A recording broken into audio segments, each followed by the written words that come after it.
Hello and welcome back to Daily English Upgrade. Today we have a special story for you, a story about a young man named Michael. Michael loved plants. He loved the quiet peace of a garden. He understood the language of flowers and trees, but he did not understand English. And that was a problem. Let us begin our story in a small, sunny town in Italy. Michael worked in his family's flower shop. The shop was beautiful, full of color and life. People came from nearby villages to buy his flowers. Michael was happy, but in his heart he had a big dream. He dreamed of going to the Chelsea Flower Show in London. It is the most famous flower show in the world. The best gardeners go there, they share their ideas, they learn from each other. But there was one very big problem. The show was in England, everyone there would speak English. And Michael was afraid to speak English. He studied English for many years in school. He knew grammar rules. He could read about plants in English, but when he tried to speak, his mind went empty. His words would not come out. He would open his mouth and nothing happened. It was like a wall stood between his thoughts and his voice. Have you ever felt that way? Have you ever known the answer but felt too nervous to speak? If you have, you are not alone. Michael felt exactly the same way. One day, Michael saw the application for the flower show online. The deadline was in 2 months. His hands were shaking. He wanted to apply more than anything. He showed the website to his sister, Sophia. "Look, Sophia," he said in Italian. "It is the Chelsea Flower Show. I want to go. I want to show them our new rose." Sophia looked at the screen, then she looked at her brother. She saw the hope in his eyes, but she also saw the fear. "Michael, that is wonderful," she said, "but you must write the application in English, and if they accept you, you must go to London and talk to people in English. Can you do it?" Michael looked down at his hands. They were good hands, strong from working in the soil, but they could not write the English words he needed. "I do not know," he said quietly. "I am not good at speaking. My English is bad." This is where our story really begins. Michael was not bad at English, he simply never used it. His English was like a seed that he kept in a dark drawer. A seed needs water, it needs light, it needs to be planted. Michael's English needed the same thing. It needed to grow. That night Michael could not sleep. He thought about the flower show, he thought about his fear. He felt very sad, he felt that his dream was impossible. But the next morning something changed. He decided to try. It was a small decision, a quiet decision, but it was important. He said to himself, I will try for 1 month. If I can do it, I will apply. If I cannot, I will stop. So Michael began his journey. His first step was to find a place to practice. He did not have English friends, he did not have a teacher, he was alone with his dream. So he started to talk to the plants. It sounds funny, I know, but it was a safe place to start. The plants did not judge him, they did not laugh.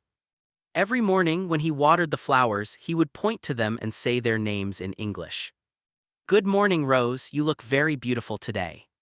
"Hello, Sunflower, you are very tall." He used simple words, very, very simple words. He did not worry about grammar, he just spoke. This is the first secret Michael learned. You do not need to be perfect to start, you just need to start. After 1 week of talking to his plants, Michael felt a little more brave. It was a small feeling, like a tiny green plant growing in his heart. He decided to do something more. He decided to describe his actions in English while he worked. As he cut the stems of flowers, he said, "I am cutting the stems. The stems are green, I need to put them in water." As he cleaned the floor, he said, "The floor is dirty, now it is clean." He was not speaking to anyone, he was just thinking out loud. He was building a new habit. The habit of thinking in English. This was difficult at first. His brain wanted to think in Italian. It was faster, it was easier, but Michael was persistent. He continued every day. Then, he had an idea. He took his phone and he started to record short videos of his flowers. In these videos, he described the flowers in simple English. "This is a white lily, it smells very good, it means purity. These red tulips are new, they mean perfect love." He did not show these videos to anyone, they were just for him, but when he recorded himself, he felt like he was talking to a friend. He was sharing his passion. And when you share your passion, language becomes easier. One afternoon, an old man from England came into the shop. He was a tourist. He looked at the flowers with a big smile. Michael felt his heart beat very fast. This was a real person, a person who spoke English. The man pointed to a beautiful blue flower. "Excuse me," the man said, "what is the name of this flower?" This was Michael's moment. What would he do? Would his fear win, or would his new practice help him? Michael took a deep breath. He looked at the flower. He knew this word. He said, "It is a hydrangea." His voice was quiet, but it was clear. The old man smiled. "It is lovely," he said, "thank you." That was the whole conversation. It was short, it was simple, but for Michael it was a huge victory. He did it. He spoke English to a real person. He felt a wave of happiness. It was not perfect English, but it was communication. He connected with another person through a simple, shared love of flowers. This small success gave him more courage. He felt that maybe, just maybe, his dream was possible. But the journey was not over. The application for the flower show was still a big mountain to climb. He needed to write it. He needed to describe his special new rose in English. How could he do that? His writing was not good. His vocabulary was small. He needed help, but who could help him? He thought about his sister Sophia, but her English was not very good either. He felt stuck again. That evening he was in his room. He looked at the application form on his computer screen. The empty boxes looked like big, white walls. He felt the old fear coming back, the fear of making mistakes, the fear of sounding stupid. He almost closed the computer. He almost gave up. But then, he remembered the old man's smile. He remembered the feeling of saying hydrangea and being understood. It was a small light in the dark, a small seed of hope. He decided to try one more thing. He opened a new document. He did not try to write a perfect application. He decided to write about his rose as if he were talking to it, in English. He began to type. "Hello, my beautiful rose, your name is Rosa Speranza. Speranza means hope in Italian. You are a special flower." And with those simple words, Michael began to write his story. Michael typed for a long time. He wrote about the rose's color, a soft pink like the morning sky. He wrote about its smell, which was sweet like fruit. He wrote about how he grew it from a small seed with care and patience. He did not use a dictionary for every word. He wrote the words he knew. He described the feeling of the rose. When he finished, he had one full page. It was not perfect. He was sure there were many mistakes, but it was honest. It was from his heart. The next day, he showed the writing to his sister, Sophia. "Sophia," he said, "I wrote about the rose. It is in English. Can you read it?" Sophia read the page. Her English was a little better than his for reading. She looked up from the paper and smiled. "Michael, this is beautiful," she said. "I understand everything. The rose sounds amazing. Now, we need to make it a little more correct." Together, they worked on the application. Sophia helped him find the right words for soil and petals. Michael learned new words like fragrance and bloom, but he kept his original sentences as much as possible. He wanted his true voice to be in the application. This was his second big lesson. Do not be afraid of mistakes. Mistakes are how we learn. They are like weeds in a garden. You can pull them out and your garden becomes stronger and more beautiful. Michael sent the application. Now he had to wait. The answer would come in 1 month. During that month, Michael did not stop practicing. His confidence was growing, but he knew he needed to understand spoken English, not just speak it. He found a new method. He started to watch gardening shows in English on the internet. At first, it was very, very difficult. The speakers talked too fast. He did not understand the jokes. He felt frustrated. But he remembered his plants. A seed does not become a tree in one day. It needs time. He did not try to understand every word. He watched the videos with the subtitles in English. He listened for the words he knew. He watched the gardener's hands. He saw what they were doing. He connected the actions to the words. When a gardener said, "I am planting this seed in rich soil," Michael saw him put the seed in the dirt. He understood. He was learning through pictures and actions, not through translation. This is a very powerful way to learn. Your brain connects the sound directly to the image. There is no stop in your native language. After 2 weeks, something amazing happened. Michael was watching a video and he understood a full sentence without looking at the subtitles. The gardener said, "This plant needs more water." It was a simple sentence, but for Michael, it was like magic. The words went directly into his brain. He did not translate them, he just understood. He felt so happy that he stood up and said to his room, "I understood, I understood." This small victory was like sunshine for his growing confidence. Finally, the email arrived, the result of the application. Michael's hands were shaking. He opened the email. He read the first line. "Dear Mr. Morty, we are pleased to inform you." He read it again. "We are pleased to inform you." He started to shout, "Sophia, Sophia, they accepted me, I am going to London." Sophia ran into the room. They hugged and jumped with excitement. It was a dream come true. But then a new fear arrived, a bigger fear. He had to go to London. He had to speak English, for real, for many days with many people. The happiness mixed with terror. 2 months later, Michael was at the airport. He said goodbye to his family. He held his passport and his ticket. He felt very small. The flight was long. When he arrived in London, the city was big and noisy. Everyone was speaking English very fast. He felt the old wall building in his mind again. He found his hotel. The next day was the first day of the flower show. He went to the huge tent where the show was held. It was incredible. Flowers from all over the world, so many colors, so many smells. It was beautiful. He found his space and began to set up his display. His beautiful pink roses, speranza, were the center. People started to walk by. They looked at his flowers. They smiled, but no one talked to him. He wanted to talk to them. He wanted to say, "This is my rose, I grew it," but the words were stuck in his throat. He saw other gardeners talking and laughing with the visitors. They were sharing stories. He felt lonely and sad. Then an older woman stopped at his display. She looked at the roses for a long time. She looked at Michael and said, "These are exquisite. What is their name?" Michael froze. He did not know the word exquisite. Was it a good thing? Was it a bad thing? His mind was empty. He panicked. He just pointed to the name card that said Rosa Speranza. The woman waited for him to say something, but Michael could not speak. He looked at the floor. The woman gave a small, polite smile and walked away. Michael felt terrible. It was happening again, the same fear. He had a chance and he lost it. He sat down on a small chair behind his display. He felt like a failure. He thought, "I am not good enough for this. I should go home."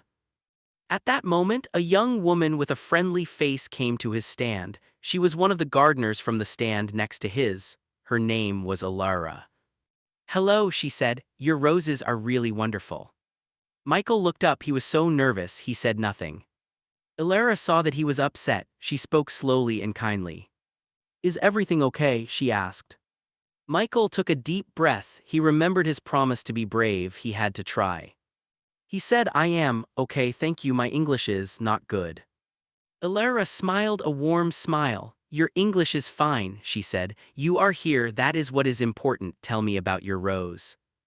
And so Michael began to talk. He used simple words. He made mistakes. Sometimes he could not find the word and he used his hands to show what he meant. But Alara listened. She was patient. She understood him. He told her about the rose's name, Speranza, which means hope. He told her about growing it from a seed. He told her about his family's shop in Italy. For the first time that day, he was sharing his story. He was connecting. Alara said, "That is a beautiful story. You need to tell that story to the visitors. That is why they are here. They want to hear the story behind the flowers." Michael understood it was not about perfect English. It was about sharing his passion. Alara had to go back to her own display. Michael felt a new energy. He stood up straight. He looked at his roses. He was ready to try again. A few minutes later, another person stopped, a man with a camera. "Hello," the man said. "These are lovely roses." Michael felt the fear, but he did not let it stop him. He took a small breath. "Thank you," Michael said. "This is Rosa Speranza. It means hope. I grow it from a seed in Italy." His voice was a little shaky, but the words came out. The man smiled. "Hope," he repeated, "a perfect name." And he started to take pictures of the flowers. Michael had done it. He had a real conversation.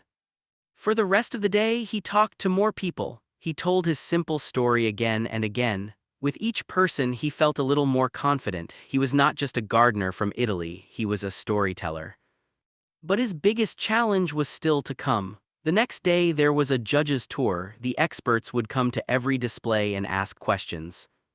Could he tell his story to the judges? The next day, Michael felt a new kind of nervousness. It was the day of the judges' tour. These were experts, famous gardeners and botanists. They knew everything about flowers. He saw them moving from display to display. They asked difficult questions. They spoke very quickly. Michael's hands felt cold. He watched them get closer and closer to his stand. His heart was beating like a drum. He thought about all the complex words he did not know, words about plant biology and genetics. He was not ready for this. Then he remembered Alara's words. They want to hear the story behind the flowers. He looked at his roses. They were the same flowers he talked to every morning. They were his friends. He knew them better than anyone in the world. The judges arrived. There were 3 of them. A tall man, a woman with glasses, and another man with a kind face. The woman with glasses spoke first. "Good morning, this is a very impressive display. Rosa Speranza, you say?"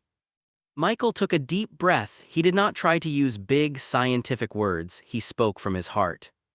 "Good morning," he said. "Yes, this is Speranza. Hope I name it for my dream to come here to this show." He pointed to the rose. "The color is like the sky in my village early in the morning. The smell, it is soft like honey and lemon. It is a friendly smell." The judges listened. They were not writing. They were just looking at him and the flowers. The man with the kind face asked, "What was the most difficult part of growing it?" This was a question Michael could answer with feeling. He did not need complex vocabulary. "The winter was very cold," Michael said. "One night I was afraid the young plant would die. I made a small cover for it. I stayed in the greenhouse for many hours. I talked to it. I told it to be strong, to have hope." He was no longer nervous. He was telling them a true story, his story. The judges smiled. The tall man said, "Thank you, Michael. You have a clear passion for your work. It is very beautiful." And then they moved to the next display.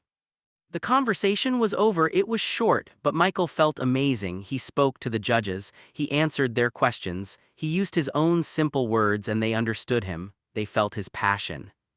That evening, there was a ceremony for the awards. Michael sat in the big hall. He did not expect to win anything. He was just happy to be there. They announced the winners for different categories. Best New Rose, Best Display. Michael listened to the names.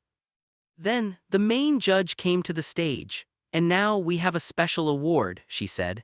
"The award for passion and storytelling. This award goes to a gardener who reminded us that behind every beautiful flower there is a human heart." She looked into the crowd. "The winner is Michael Morty for Rosa Speranza." For a moment, Michael could not move. He could not believe it. Then people around him started to clap. Alara, his new friend, smiled and waved him to the stage. Michael walked to the stage. His legs were shaking. He took the small trophy. He looked out at the audience. Hundreds of people were looking at him. He had to speak. He stood at the microphone. He felt the old fear for 1 second, but then he looked at his trophy. It was shaped like a leaf. He smiled. "Thank you," he said. "This is for Speranza, for hope, my English journey." It was like growing this rose. It started as a very small seed, a seed of courage. Some days were difficult. Some days I wanted to stop, but I gave it water, I gave it light. I practiced every day with small words, small sentences. He looked at Alara and the other gardeners. "And I found help from kind people. Thank you for listening to my simple story. This award is not for perfect English. It is for a true heart. Thank you." The room was silent for a moment and then everyone started to clap loudly. They understood. They felt his emotion. They connected with his journey. And that, my friends, is the end of our story. But the lesson of Michael's journey is very important for you. Let us review some of the key vocabulary we heard in our story. Courage. Courage is the feeling you have when you are afraid but you do something anyway. Michael showed courage when he applied for the show. Practice. To practice means to do something again and again to become better. Michael practiced English every day with his plants. Confidence. Confidence is the feeling that you can do something well. Michael's confidence grew after his small successes. Patience is the ability to wait for something without getting angry or upset. Michael needed patience to grow his rose and to learn English.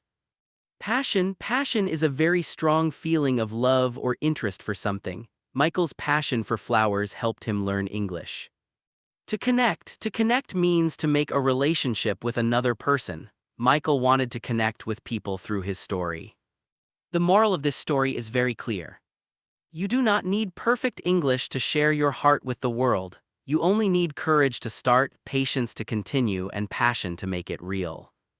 Your English is a seed, you must plant it, you must give it water and light every day. Do not keep it in a dark drawer, talk to yourself, describe your world, find your passion and talk about it in simple English. Your voice is unique, your story is important, share it. So let us practice now. I want you to do one small thing today. Find one object in your room, it can be a cup, a book, a plant. Now describe it in 3 simple English sentences. Say the sentences out loud. For example, this is my cup, it is blue, I drink coffee from it every morning. That is all, one small step, one small sentence. This is your first seed, plant it today. Thank you for listening to Michael's story. If you enjoyed it, please follow the Daily English Upgrade channel for more stories to help you learn. Keep practicing, keep growing, and we will see you in the next video.